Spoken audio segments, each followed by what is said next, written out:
Tahirin wala haula wala quwata illa billahil aliyyil azim. Yang mulia kuasa usaha Ad-Interim Kedutaan Besar Republik Islam Iran, bapak-bapak dan saudara-saudara sekalian,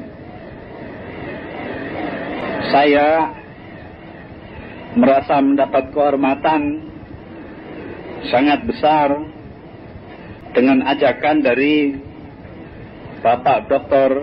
Murtaza Hallaj untuk turut berbicara dalam majelis yang mulia ini, yaitu majelis untuk memperingati atau mengenang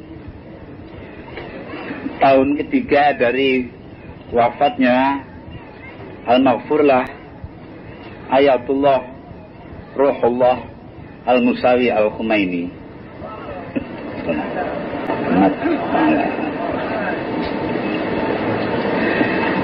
Ini adalah suatu kesempatan yang berharga bagi kita untuk merenungkan kembali, melakukan refleksi akan apa yang telah dilaksanakan dan dijalankan oleh beliau semasa hidup, apa yang ditinggalkan beliau bagi kita semua, dan apa yang menjadi kewajiban kita seterusnya untuk kita lanjutkan.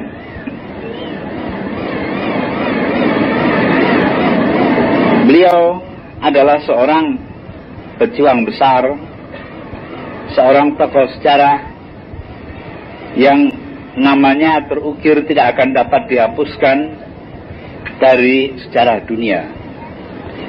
Beliau adalah pembentuk sejarah yang baru setelah sekian lama Islam mengalami kemunduran, mengalami keterbelakangan, mengalami kemiskinan, mengalami penindasan, dan lebih-lebih lagi mengalami kehinaan.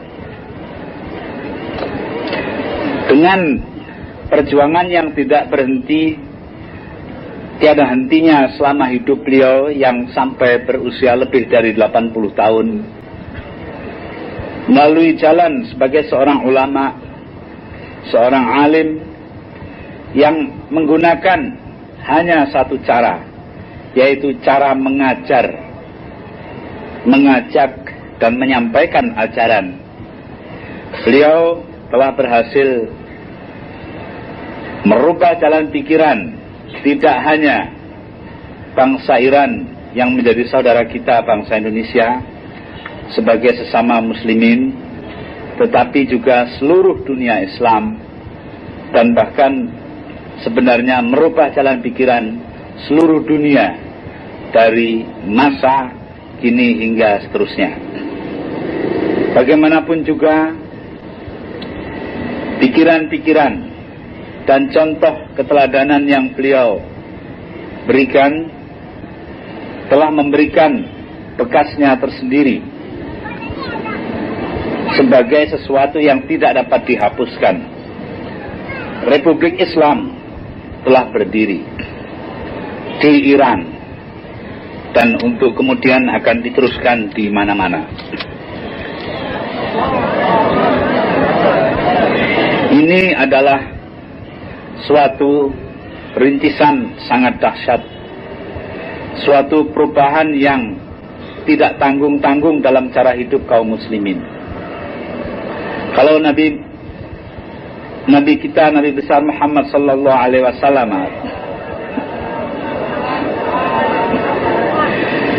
telah membawakan perubahan mendasar dari sudut ajaran agama yang didahului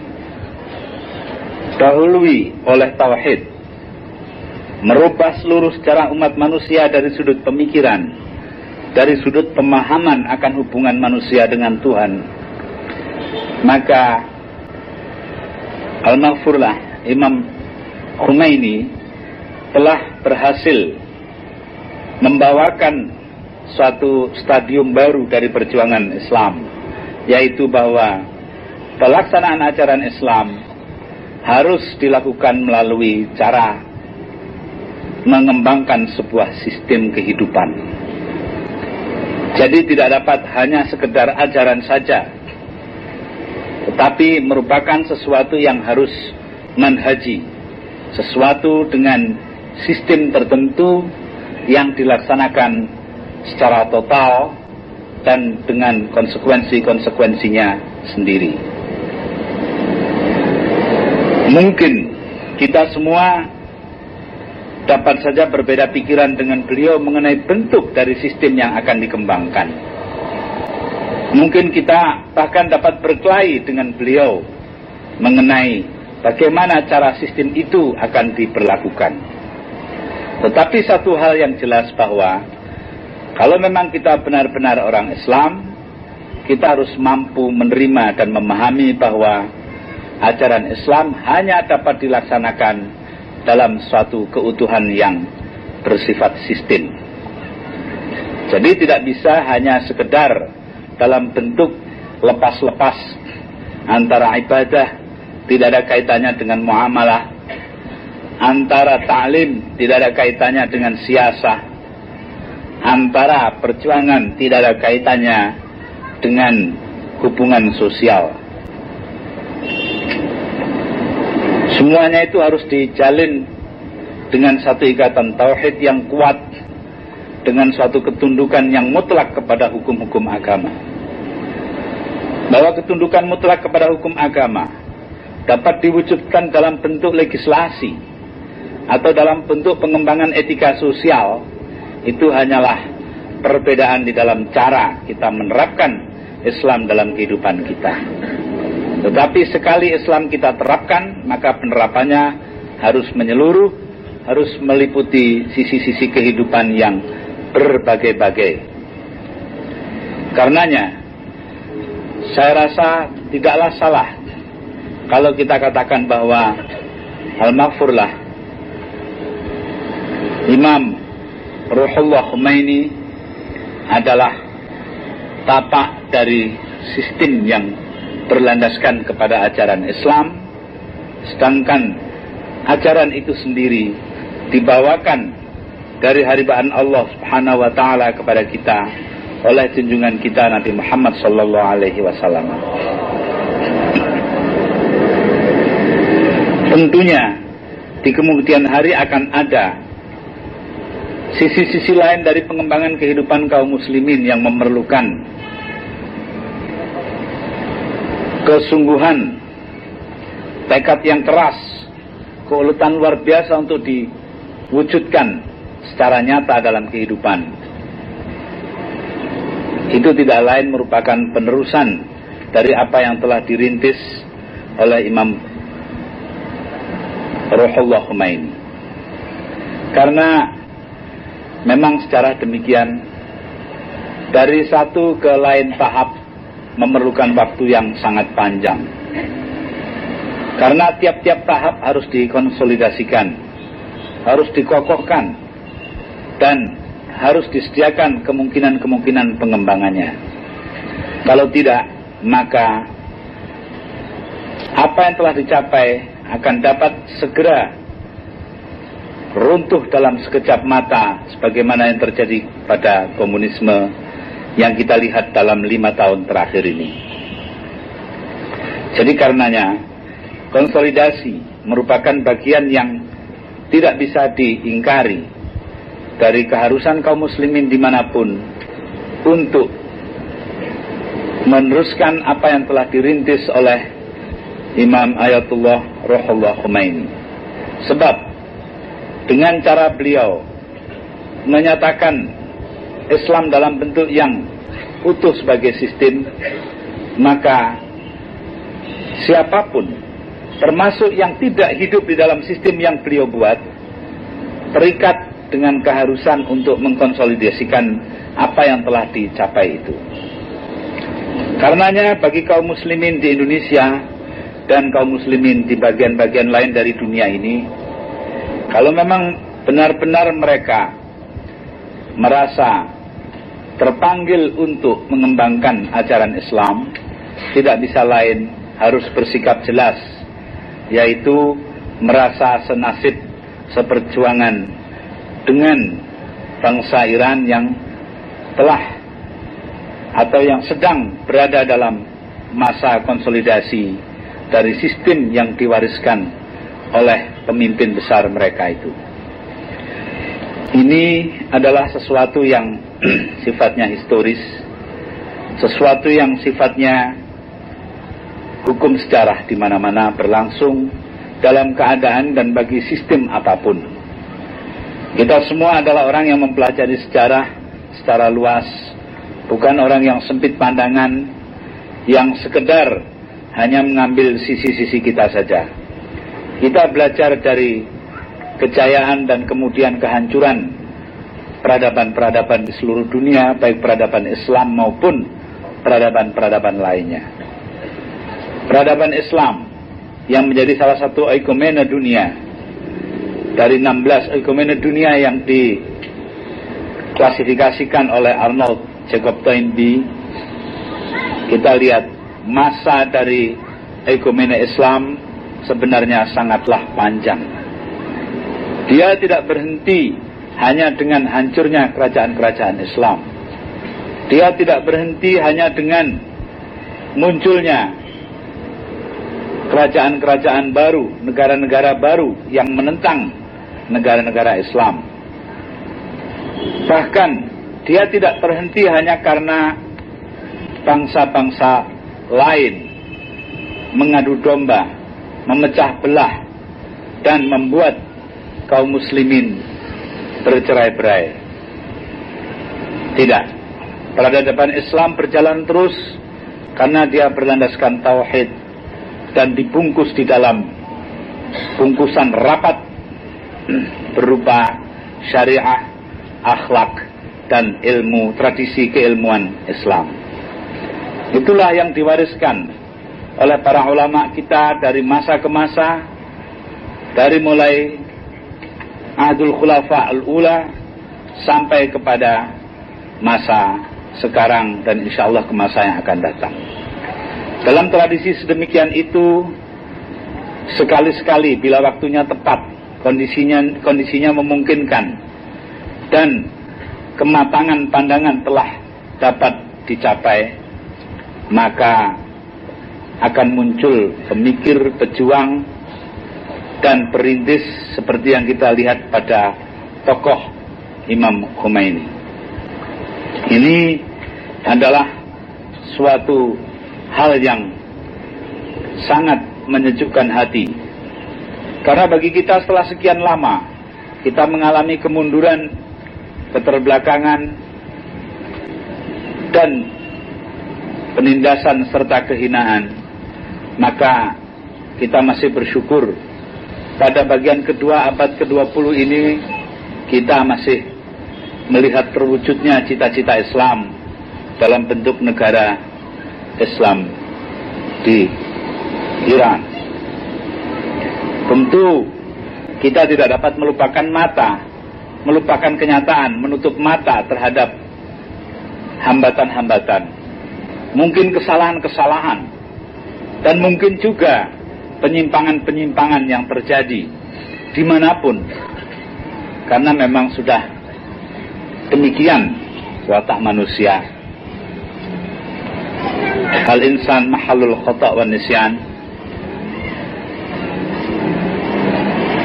Karenanya kita belajar dari pengalaman apa yang telah diwariskan dan kita laksanakan bersama-sama oleh kaum muslimin seluruh dunia, baik dalam bentuk langsung mengikuti apa yang diwariskan oleh Al-Maghfurlah Imam Khomeini, maupun dalam bentuk dialogis, termasuk mereka yang berbeda pandangan dan menentang pendapat-pendapat beliau. Kesemuanya adalah proses belajar dari masyarakat Islam yang besar, yang sekarang jumlahnya sudah demikian banyak, merupakan tidak kurang dari 1/6 umat manusia.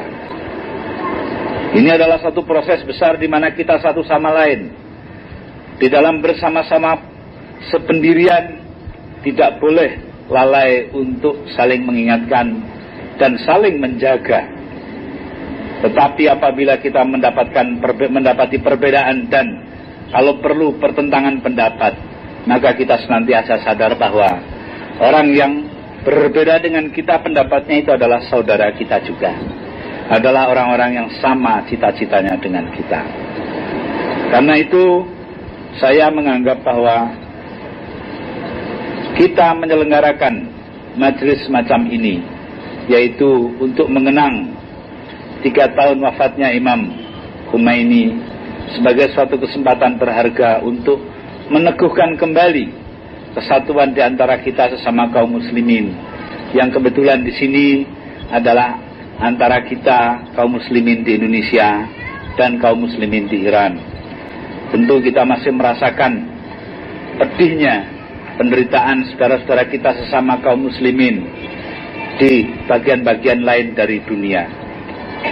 Kita melihat bahwa masih sangat banyak penindasan dialami oleh kaum muslimin, juga pertentangan dan bahkan konflik-konflik fisik terjadi antara kaum muslimin dengan orang-orang lain maupun di antara sesama kaum muslimin.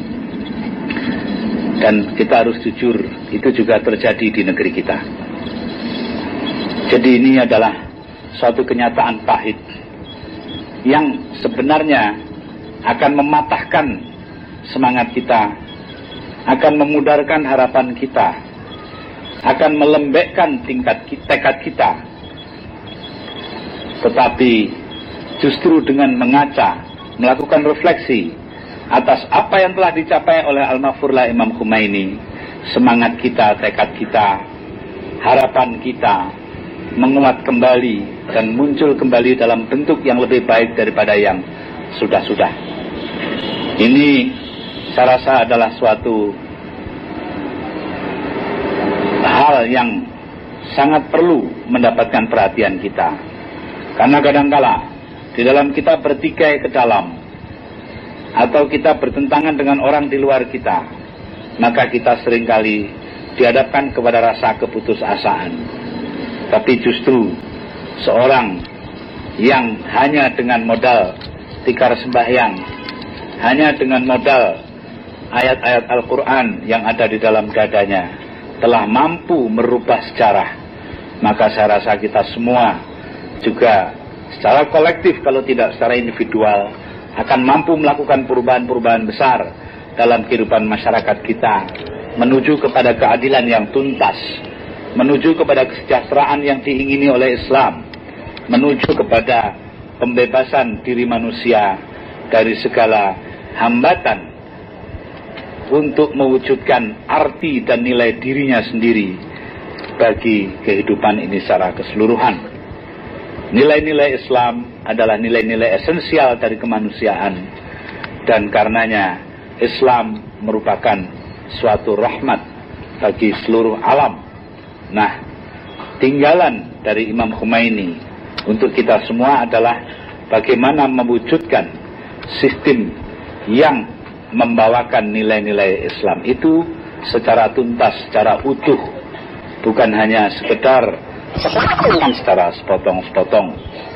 Mungkin kemampuan kita, mungkin peluang kita untuk melaksanakan nilai-nilai Islam secara menyeluruh itu belum ada, atau kita sendiri masih jauh dari kekuatan untuk itu, kemampuan untuk itu.